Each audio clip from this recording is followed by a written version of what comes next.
We have had several conversations in the public about femicide, about GBV, about certain issues that are combating the women of Kenya, Mr. Speaker. And some of the conversations have been very saddening, Mr. Speaker, the latest one being that highlighted that, in fact, some of the girls or all of the girls who have been victims, unfortunate victims of femicide, are victims because they are looking for money, Mr. Speaker.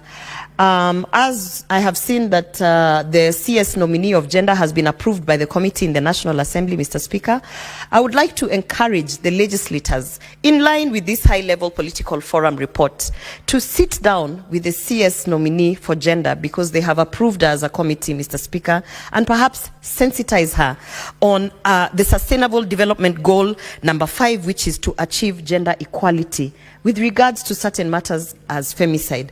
The sensitivity and the importance of us as legislators and leaders of this country understanding a simple fact such that we cannot blame a victim, Mr. Speaker, and purport to be pushing the ideology of the SDGs that are being highlighted here, Mr. Speaker. Mr. Speaker, because of the time limitation that I have, you can see that I'm trying to really hurry through my points.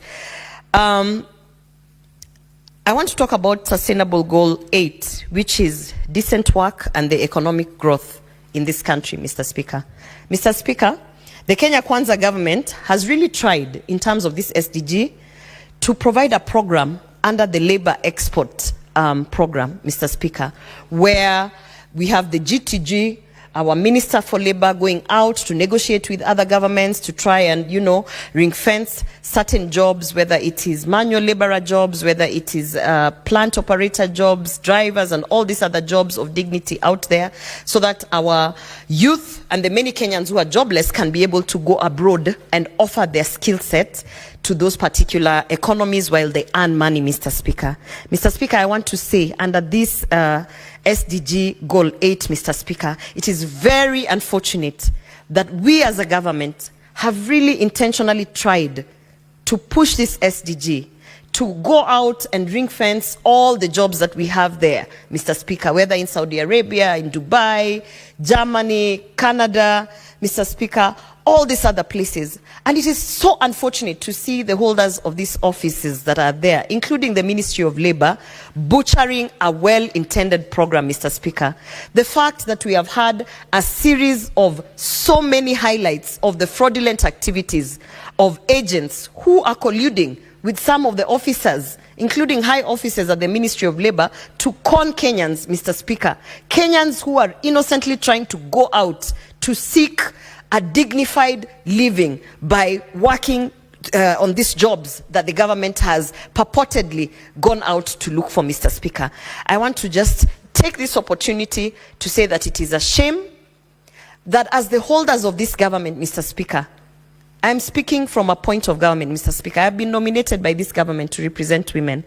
And as a nominee, I also have to be able to call out some of the things that are happening within government, Mr. Speaker. At this moment, as I support this report, I want to say, Mr. Speaker, it is a shame for the Minister of Labor, Mr. Speaker, to oversight all these activities where Kenyans are really suffering, Mr. Speaker. Kenyans have been conned, thousands and thousands of Kenya shillings, as they're trying to go out to seek for work, Mr. Speaker, as they're trying to go out to offer their skill sets in these very harsh conditions, Mr. Speaker. We know that Saudi Arabia is not the best place to work, but Kenyans who have no other opportunity because it's not available locally offer their skill set.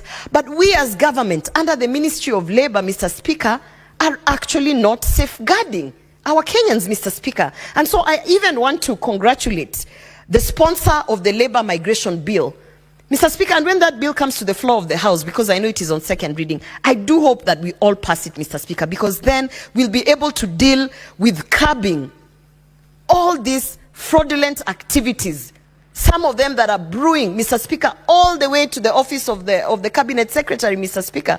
We have rogue agents sitting in the boardrooms of the Minister of Labor and conning Kenyans, Mr. Speaker.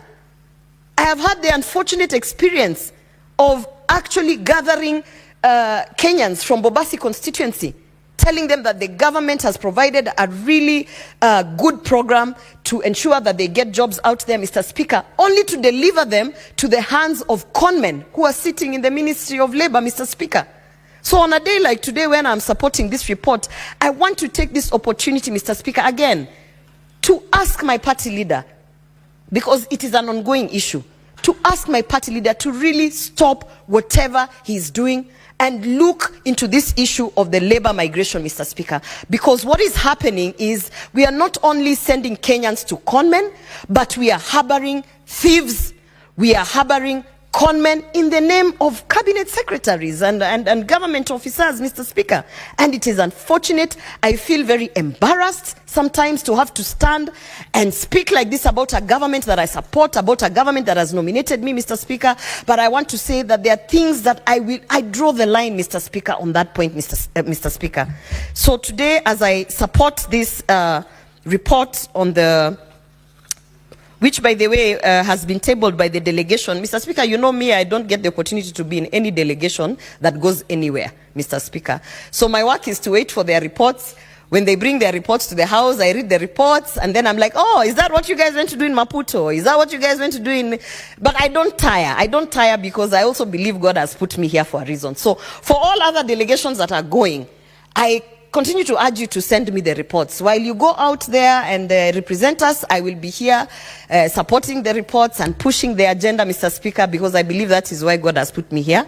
And I want to conclude by saying this delegation did a very good job, Mr. Speaker, and I want to support this report on the high-level political forum on sustainable development goals, and I want to continue to urge my fellow legislators to legislate with this in mind, with the guidelines of the SDGs, and so that we can be able to represent our people and push for development for our people down to the grassroots. Thank you, Mr. Speaker. There being no senators wishing to contribute, I call upon the mover to reply.